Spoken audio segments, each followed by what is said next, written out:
Hey guys, and welcome to my NFC North draft review video. Obviously, we'll be covering the Bears, Vikings, Lions, and then Packers, saving the best for last as I'm a Packer fan.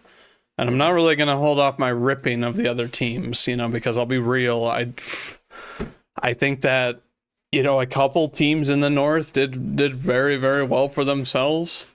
And then I think that, a couple were kind of weird, Not that any draft is ever a failure until we see them play, but without further ado, let's start with the Bears. Colston Loveland, 10th pick. I didn't love it. I was actually kind of like, what?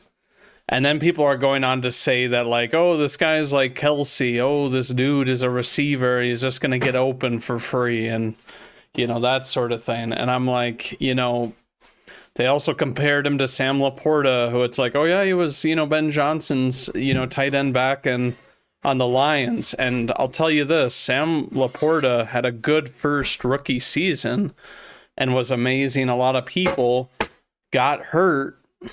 And then second year, I just don't feel like we saw the same Sam Laporta. So does Colston Loveland do better? Probably, probably. Just saying that I think that his talent level is higher than what Laporta's is. But these first round tight ends don't always work out the best. It's kind of a position that it's like you can get these guys in later rounds.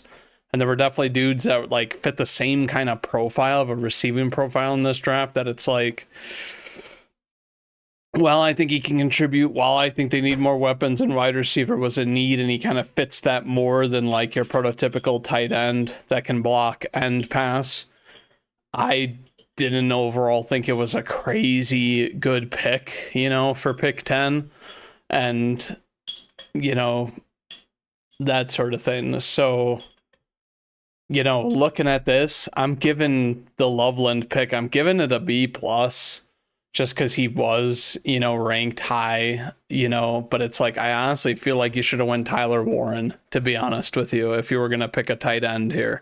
Someone who's much more of a unicorn at their class in this draft class than this guy, even though he could be a good pick. Now, Luther Burden the third, this is another pick that I was kind of like, all right, you're getting Ben Johnson, I guess, some new toys on a team that he hasn't had time to even toy around with, type of thing, where it's like you have DJ Moore and Adunze.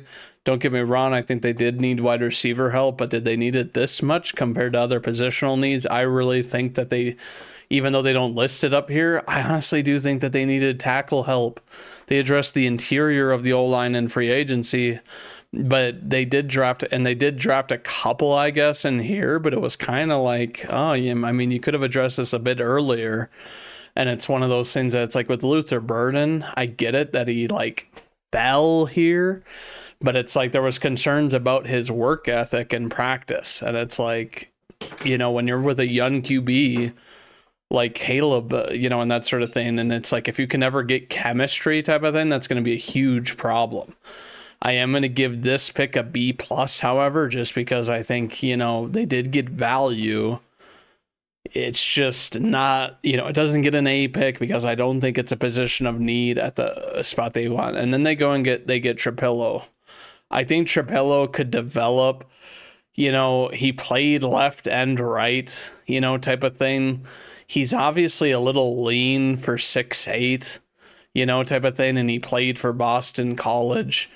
But otherwise, to me, it's like there's other guys that you could have picked that make the size kind of threshold, type of thing. And it's like they list this guy as, a backup right tackle right now, even though, he played, left tackle and right tackle, I guess, and that sort of thing. So it's kind of interesting. And even though, here's what I would say. So their current right tackle and their current left tackle, I would definitely say that I think Darnell Wright still has a bit of upside. I think their left tackle position is kind of much to be desired. And, you watched the Bears last year and they didn't really have much of a run game. and I get it. DeAndre Swift isn't the greatest running back, but it's like, this pick's kind of interesting if you're only plugging him in at right, as a backup on the right tackle. And, depth chart aside, maybe he could slide in and be the left tackle, but only time will tell. And it's like, this guy is a second round pick, which is normally supposed to be kind of an instant contributor. So I'm giving this pick a B. It's just only time will tell with this one, I guess. And then we get Shamar Turner. This was my favorite pick by the Bears. He is listed as a D tackle, but he can definitely play on the edge, and that sort of thing, which they failed to draft. And I think that they could use a true edge rusher. I think Shamar Turner can come in and play opposite Sweat, who is a good pass rusher, but wasn't able to do it all for the team last year, as they ranked, I think, like 24th in pass rush or something, but Shamar Turner, kind of dropped because, it was kind of unsure what his what his talent is at, like how high his talent level is at certain things, because he did so much. But I really like it. I think that, he could really fit that mold potentially of like a big edge, powerful, that moves guys around.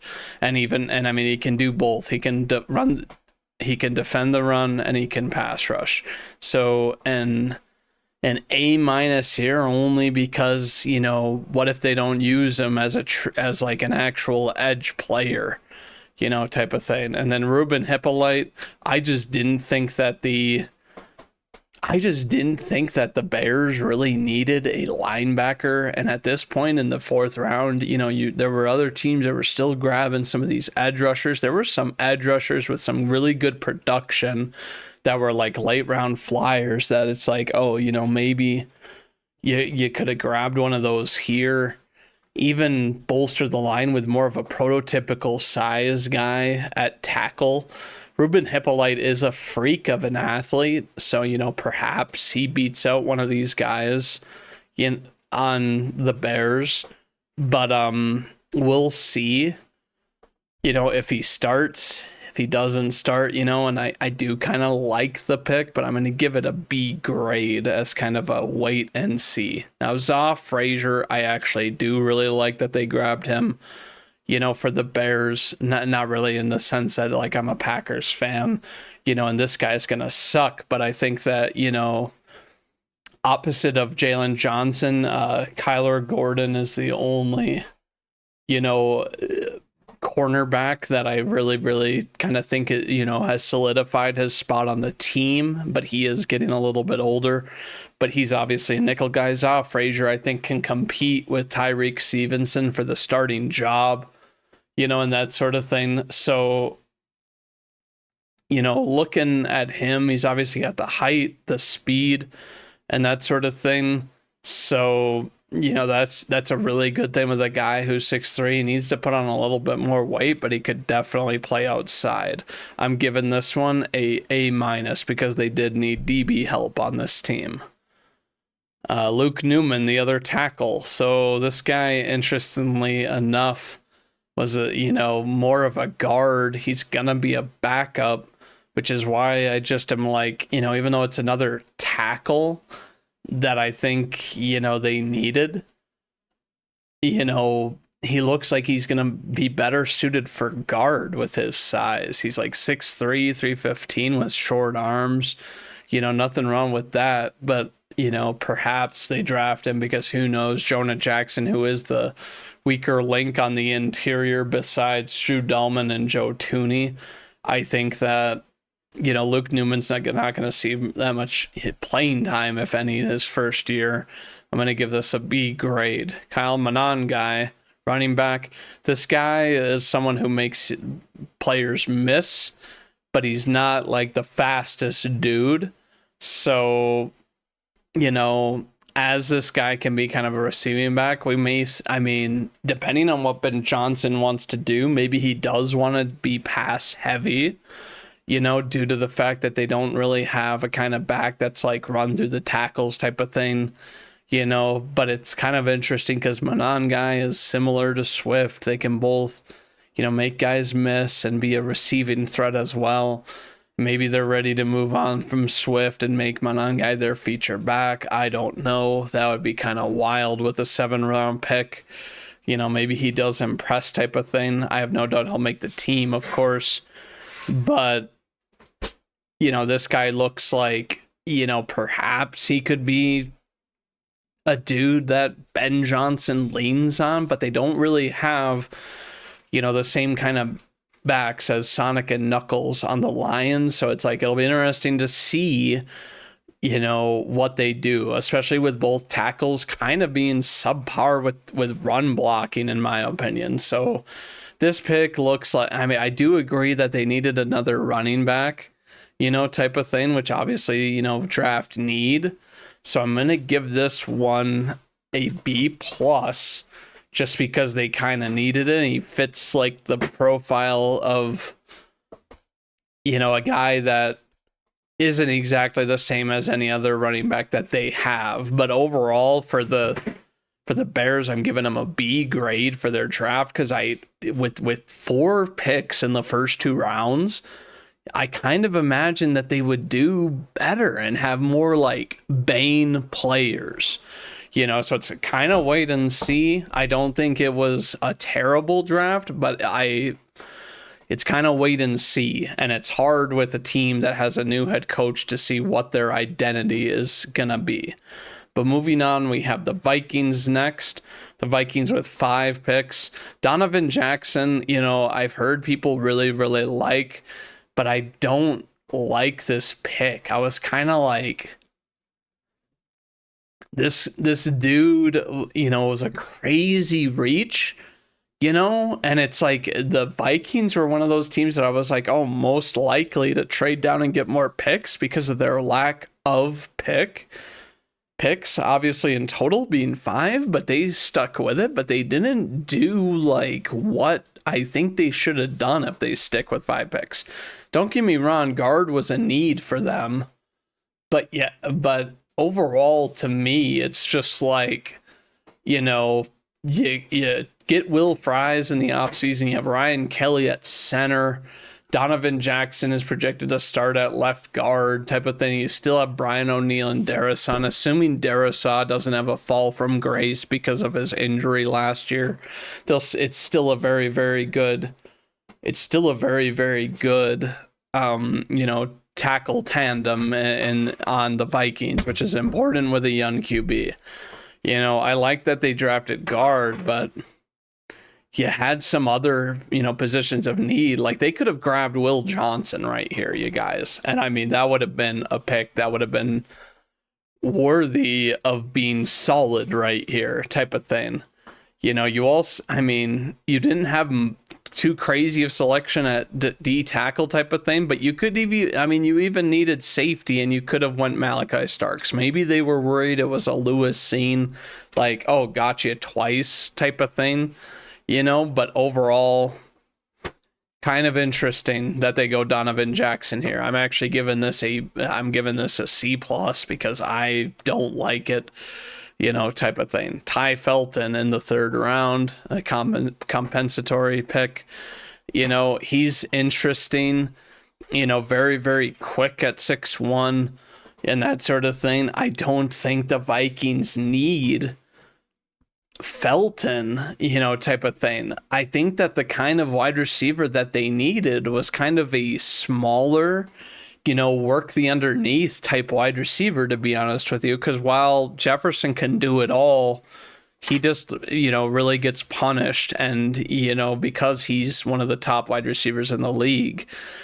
And then it's like, I guess you do have Addison, who's a little bit shorter, but he goes deep quite a bit and makes contested catches. And then Jalen Naylor, who impressed last year. Does Ty Felton even get that much playing time? And it just makes me wonder. It's like, why in the world did you not go like D tackle in a deep D tackle class? Can't tell me there was nobody the Vikings like. So overall, it's like maybe they're going to run a lot of 4 wide receiver sets, but it seems a waste when they have Hawkinson. I just don't get this, even though Felton looks like he could be a good player. I'm not saying he couldn't be, but I don't like the fit, on a team that's already kind of loaded with receiving threats. So and it's nuts here that they say a potential upgrade over Jalen Nailor. I think Jalen Nailor played fine last year. He did very, very well, last year for being the third wide receiver and also behind Hawkinson as, a receiving threat. So, and it's like you ultimately, tried to pass too much to where the other teams just expected it, and it doomed your wide receivers to fail, with Darnold. But we'll see. I'm giving this a C+ as well. I don't really like this pick. And then they grab Tyrion Ingram Dawkins. Why on earth would the Vikings need another edge rusher? Maybe they're preparing for the future, but it's like you had other glaring positions of need. The Vikings, it's like you look at their, how many guys they have. They have Van Ginkel and Grenard, both two really good guys who did well for them last year. Then you drafted Dallas Turner last year, who is already a backup, but he was projected to be one of the best from last year. So it's really bizarre to me that it's like you look at kind of this and it's like Ingram Dawkins, I guess that they're thinking that he's going to play end for them type of thing. It's kind of interesting, but it's like you just went and grabbed Jonathan Allen, who's going to be really good. This is just bizarre to me. And don't get me wrong, I guess he fell to, the 5th round. So I just don't overall get it, I guess. He is a guy who can play the run, type of thing, which the Vikings kind of struggled with last year. But I just don't get it. I'm giving this one a C just because it looks like a depth piece. Kobe Kane, this was actually my favorite pick by the Vikings. I like this. So in terms of their inside linebackers, their non-pass rush linebackers, they have obviously Cashman, Ivan Pace, Eric Wilson, who they just signed, Brian Asamoah, and then, Kobe Kane, Max Tooley, Austin Keys. Obviously, they have a lot of players, but just kind of guys that it's like, I would say that Blake Cashman kind of revived, his career last year, playing pretty well. But it's like, I think Kobe Kane could be a guy who, comes in and, fights for snaps and could be very good on special teams too. So I think that this was a pretty good pick. I'm still only giving it a B+ just because, they had other needs. Type of thing. It's like you look at the DB room. Yes, you've got Harrison Smith, who's been the stalwart safety. Then you re-signed Byron Murphy Jr., which I definitely think was very important. But then you have a free safety. You have Theo Jackson. I don't even know who that is. Isaiah Rodgers. And then Ambry Thomas. It's just kind of wild to me that it's like, I like the Kobe Kane pick, but you also have some other picks. And then you go and you grab a tight end. A 6'5", 246, a good size guy, but it's one of those things that's like you have Hawkinson, but overall, I just don't overall think that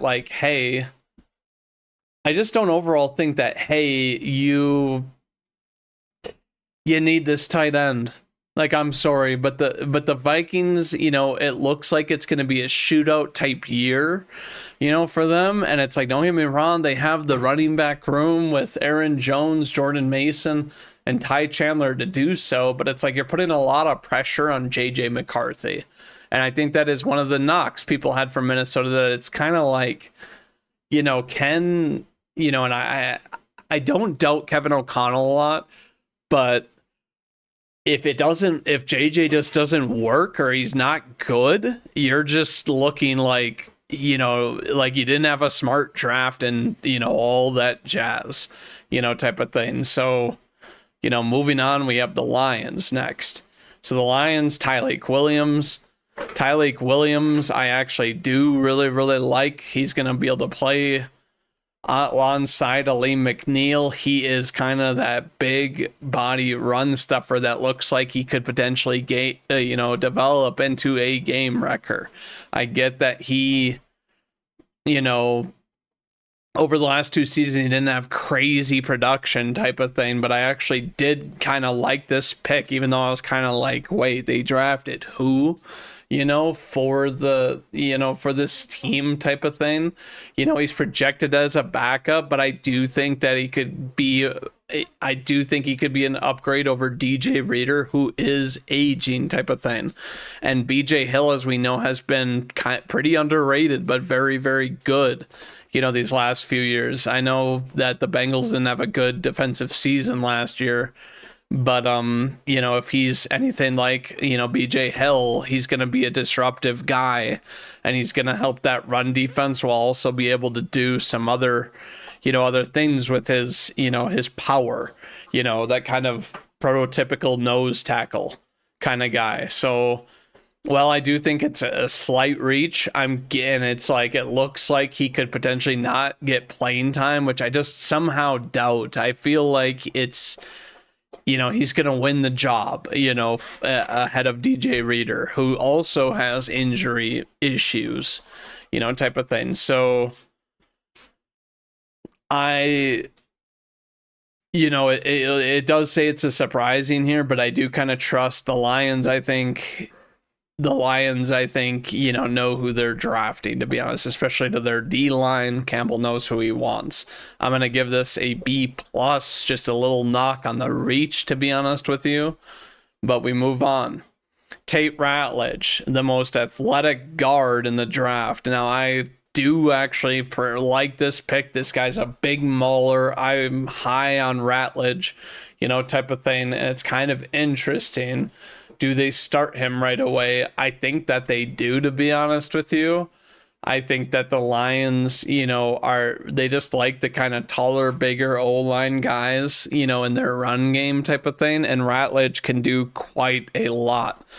I'm curious to see how their offense obviously works after the departure of Ben Johnson, because there's no way you can tell me that someone's going to come in and they're going to be as creative, without him type of thing. It's like, it's not like you can hand over the playbook you had or, review the tape and try to emulate that type of thing without the guy, who was coaching it and preaching it type of thing. But I do like this pick. I'm going to give it an A-, type of thing, A- grade. Isaac Tesla, a curious pick. Obviously a guy who has crazy athleticism. I think this was a little early, like a lot of people said, to grab this guy. Not a crazy amount of production, but he does have crazy speed and good size. Obviously maybe he got overshadowed because T-Mac, because T-Mac, was ahead of him, and obviously, a top pick in this draft.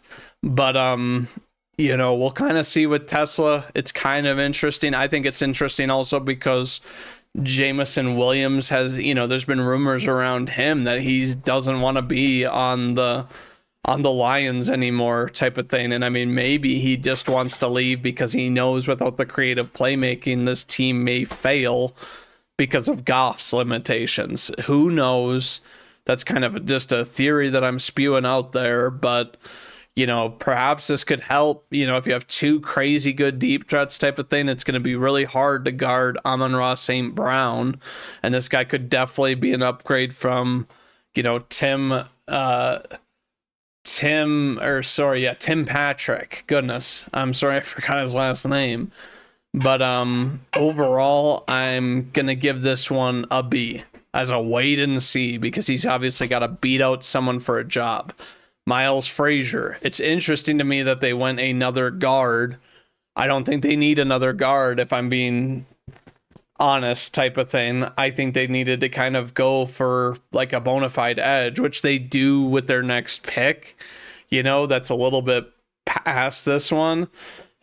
But to double down on guard, I just don't know about it. You know, that thing. So I don't, I really just think that it wasn't a crazy position of need. You know, I think you got a really good one in Ratledge. I guess you're trying to solidify that, but with other needs, I'm giving this one a B minus. Ahmed Hassanein. So this guy was, you know, a very good size out of Boise State, you know, had a good amount of tackles for loss and 22 sacks over the last 2 seasons. So he's obviously, this guy is more of a power dude, short arms type of thing, you know, not getting leverage type of thing. So overpowering, you know, guys and that sort of thing with his size. You know, it's kind of an interesting thing because that's similar. You know, we know Aiden Hutchinson can do anything, but it's like he likes to power and bulldoze and really impose his will on, you know, offensive linemen. So I think this is, you know, not a terrible pick, but it's like one of those where I'm like, they could have went someone else earlier, you know, type of thing. So I don't think it's a crazy bad pick. I'm gonna give it a B plus. I guess I don't know too much about Hassanein here, type of thing. But then we're looking at Dan Jackson, safety. Did they really need a safety on this team? I really don't think so. It's like Kirby Joseph and Brian Branch, unless you're planning to move on from Kirby Joseph, like, you know, just due to his, you know, kind of his aggressive play and the fact that it's like I don't know. I feel like he embodies kind of what the Lions are, trash talking and physicality, but he's also kind of a dirty player. But it's, you know, it's interesting. Brian Branch, though, he does go and he plays kind of all over, and he's, you know, to me, he's kind of the, you know, the assassin of this defense type of thing.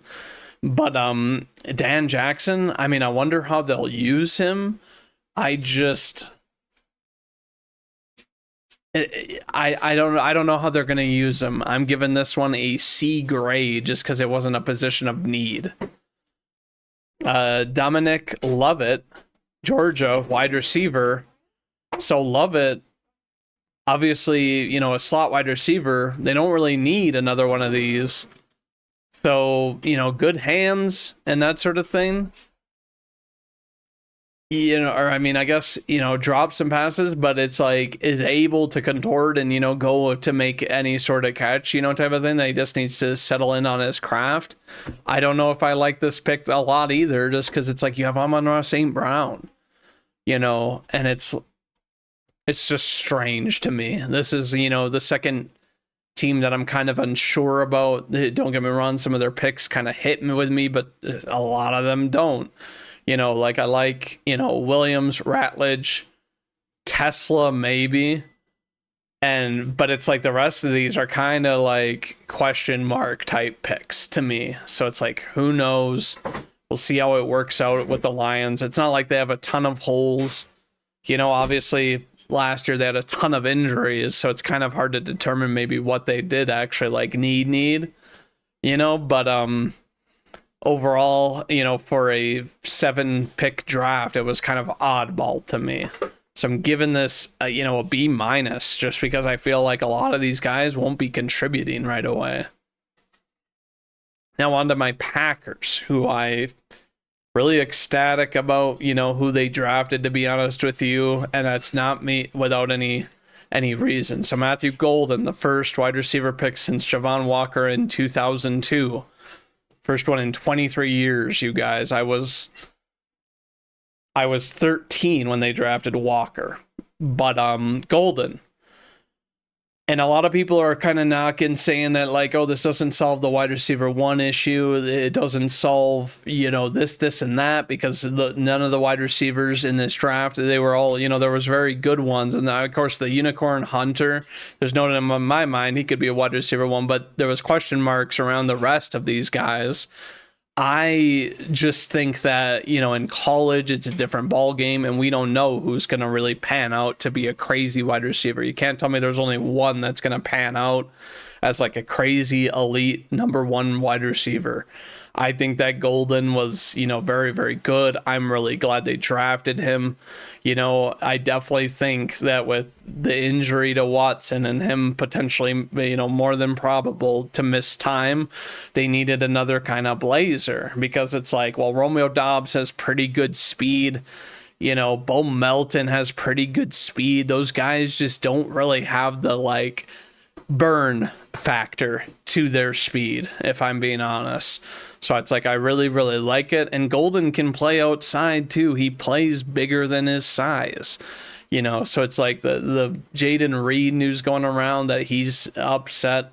I don't think Reed is really upset. I think that things get leaked, and I think that people thinks that the narrative changed, and there's so much uncertainty under the wide receiver one of the Packers that it's like, things just get stirred up in the media. That's all I really think it is. I'm giving the Matthew Golden pick an A grade for being not a reach.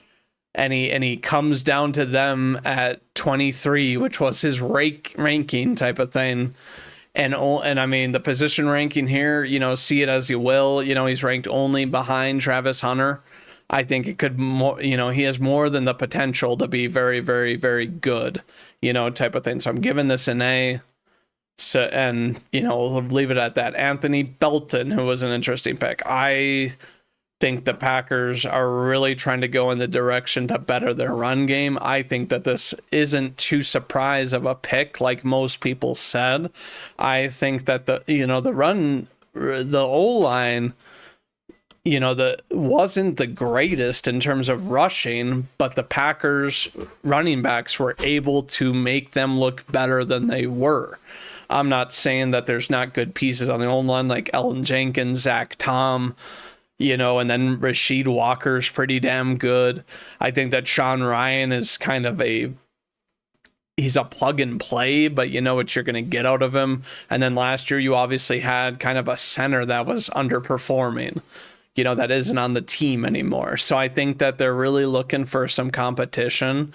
And I think that Belton could, potentially be a starter right away. The one thing I will say about this pick is he may not start right away, because they've said that with Rasheed Walker, that Jordan, who was drafted last year, could be the starter and he'll be competing. I think Belton will also compete, type of thing. So, and I think that, they want to maul a little bit more outside. They did a lot of inside runs last year, and don't get me wrong, the running backs, the Packers were very, very good at it.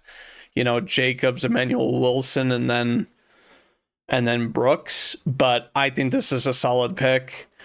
Just because he may not start right away, I think, that kind of takes away from the pick. And I'm going to give it a B plus, though, just because I do think that he could be starting, Savion Williams, a guy who a lot of people have said is very, very similar to Cordell Patterson or Deebo Samuel. I see a guy that, is very, very shifty. I think he runs side to side better than Cordell Patterson is. Cordell Patterson's one of those that he can kind of bruise his way through guys, and that it's like he's quick off his first step. But Savion Williams, to me, is quick side to side to side. Like, he can do multiple moves.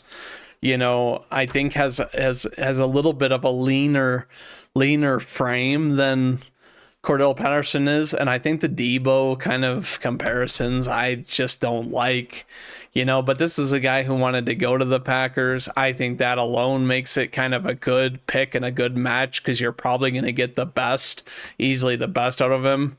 I think that he's going to give something to the Packers that they are kind of missing, opposite Jaden Reed, where it's like he's going to give size, mismatch, and be able to do unique things. So due to the fact that I think they needed to kind of solidify the wide receiver core with potential departures after this year, I'm also going to give this a B plus. Baron Sorrell. I really, really like this pick. The Packers go outside of their usual measurements and who they typically take, being taller, lengthier guys like Gary and Lucas Van Ness, Kingsley and Igbare, Brennan Cox, and the guys that were currently on the team before drafting Sorrell. I think Sorrell is one of those unique guys that he's got a plethora of talents and, is very, very strong, I guess. And if you're looking for kind of elite tier something, it's that he's crazy strong, type of thing. But I think, a guy with energy that's like a spark plug is a guy that causes concern for many, many offenses and that sort of thing. So I like this pick, and then I think that edge was, something that, the Packers were going to look at to kind of put some heat under the current guys because of the lackluster pass rush last year. I like this pick a lot. I'm going to give it a B plus just because he may not contribute a ton the first year. Colin Oliver, linebacker. I like Colin Oliver. He has a very good prototypical size type of thing.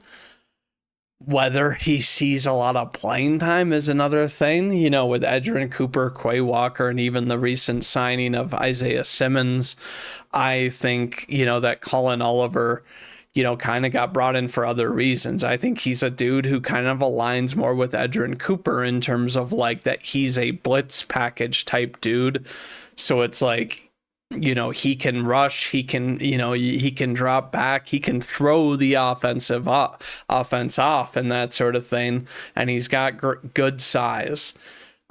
Just because he's not going to play though, I am giving this a B minus, and was kind of one of those things to me that like wasn't quite a need, I guess, unless Isaiah Simmons really just doesn't pan out, or other guys like Hooper who were drafted last year, come up and, take starting reps, then this, will kind of be like a wasted pick, but I can see how they can use Colin Oliver and he can be a contributor. Warren Brinson, really, really like this. Great size, could potentially start alongside Kenny Clark. Now, while he's not, like a nose tackle type player, I think, he sheds and he plays the run really well. The Packers improved on run defense last year. So it's like he can also run outside type of thing. Powerful hands, and it's like I didn't know too much about this guy, but it's like he looks like a very solid pick that can compete for starting snaps alongside Kenny Clark. But so I'm gonna give this, I am giving this like because he doesn't fit like the size threshold type of thing, I'm giving this a C plus. I think he could contribute, and he could potentially be the guy after Kenny Clark. Maybe Kenny Clark doesn't have a great year because he didn't have a great year last year. But overall, I think you kind of needed to look to maybe getting a nose tackle. Micah Robinson, this was kind of the pick that I scratched my head on. Will he work out? This guy who clearly looks like he's a depth piece. He is drafted in the 7th round, but the Packers with the Jair Alexander situation, it's obviously clearly kind of a head scratcher with Micah Robinson. It could even be a cut candidate, which is why I don't really like this pick. I'm going to give it a C grade. But who knows? I hope it pans out for Micah Robinson. This looks like a sneaky good 7th round corner, like Carrington Valentine that's on the team. John Williams, a tackle out of Cincinnati. I like the bigger size. I think the Packers are just trying to be a little bit bigger, a little bit more of the Mauler style. Now, while this guy, doesn't look, appears definitely to not start type of thing, I think, the length, the size, I hardly doubt he's going to super, super surprise and just replace somebody right away. but potentially a good swing tackle and a good depth piece. And you guys know, if you've watched any other ones, I don't mind depth pieces on the offensive line usually. I'm going to give this a B grade. But overall for the Packers, I think this was a very good draft. I think they addressed, a good number of needs. I think that Golden, Belton, Williams, and, Sorrell, as well as, potentially Colin Oliver and Brinson are kind of my picks that I'm like, yeah, these guys could eventually be starters and, be contributors.